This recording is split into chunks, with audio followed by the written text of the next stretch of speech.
आप सभी को मेरा प्रणाम। तो आज मैं आपको एक ऐसे कहानी सुनाने के लेके आया हूँ जो आप लोग जानते भी होंगे और नहीं भी जानते होंगे। अगर वो कहानी नहीं जानते हैं, वो कहानी क्या, वो एक सच है और वो सच अभी ये 7 दिनों में बीत रहा है। जो आप लोग जान रहे हैं कि रोज़ डे हो रहा है, किस डे, हग डे, क्या क्या आ रहा है, वो आप ये कहानी सुनिएगा तो आपको पता चल जाएगा कि क्यों हमको मनाना चाहिए वैलेंटाइन और क्यों नहीं मनाना चाहिए दोस्तों। तो जी हाँ दोस्तों, मैं शुरू करने जा रहा हूँ वैलेंटाइन का कहानी।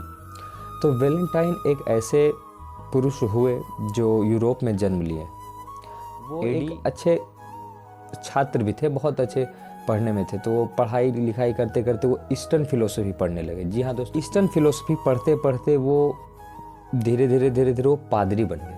और जब पादरी बन गए तो वो चर्च में जितने भी लोग आते थे उन लोगों को कहते थे कि अरे क्या तुम एक कुत्ता बिल्ला का ज़िंदगी जी रहा है, यानी कि कुत्ता बिल्ली का ज़िंदगी जी रहा है, शादी विवाह करो।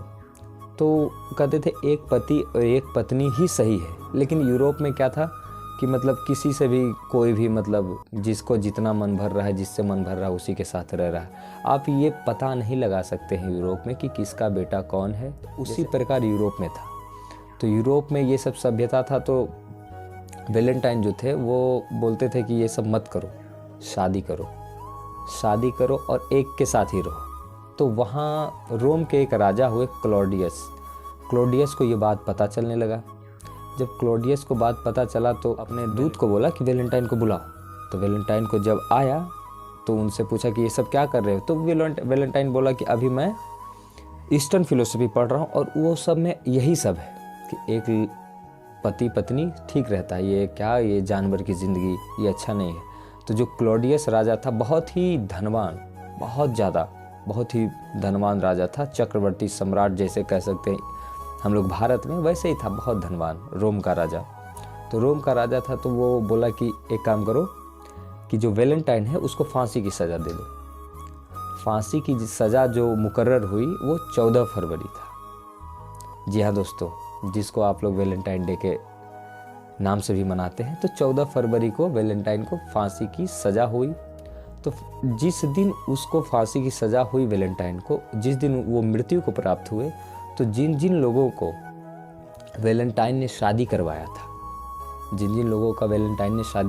था, उन लोग 14 फरवरी को उनको याद में वैलेंटाइन डे मनाते थे। तो ये है कहानी। और मैं आगे बताता हूँ कि 14 फरवरी को जो वैलेंटाइन डे मनाते हैं, जो इंडिया में मनाते हैं और भी ना जाने कौन कौन से कंट्री में मनाते हैं, तो मैं पूछना चाहता हूँ कि क्या आप लोग का भी शादी वैलेंटाइन करवाए थे?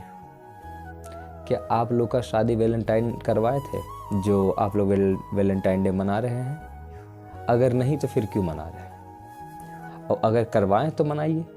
लेकिन ये भी है कि आप देख सकते हैं कि वैलेंटाइन तो शादी विवाह के लोग, जो शादी विवाह जिनका हो गया वो लोग तो मना ही रहे हैं। लेकिन अभी तो ऐसा ट्रेंड हो गया है कि 12 से 20, 30, 25, 30 कुछ भी एज ले लीजिए, उठा लीजिए आप, ये सब लोग वैलेंटाइन डे मना रहे हैं। तो पहली बात तो ये है कि वैलेंटाइन ने आप लोगों का शादी नहीं करवाया। अब जब शादी नहीं करवाया तो वैलेंटाइन डे क्यों मनाना? अरे ये कहानी में तो साफ दिख रहा है ना कि वैलेंटाइन डे कौन मना रहे थे? जिसका वैलेंटाइन डे शादी करवाए थे। लेकिन आप लोगों का तो शादी नहीं करवाए वैलेंटाइन। तो मैं आप सभी से विनती करना चाहता हूँ कि अगर आप लोग इस वीडियो से अगर कुछ सीख सकते हैं, अगर नहीं सीख सकते हैं तो आपकी मर्ज़ी, हम आपके ऊपर छोड़ते हैं।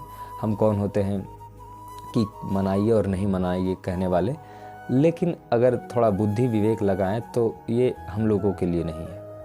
बाकी ये वीडियो कैसा लगा ज़रूर बताइएगा। और अगर वीडियो पसंद आया होगा तो लाइक कीजिएगा वीडियो और चैनल को सब्सक्राइब भी कर लीजिएगा।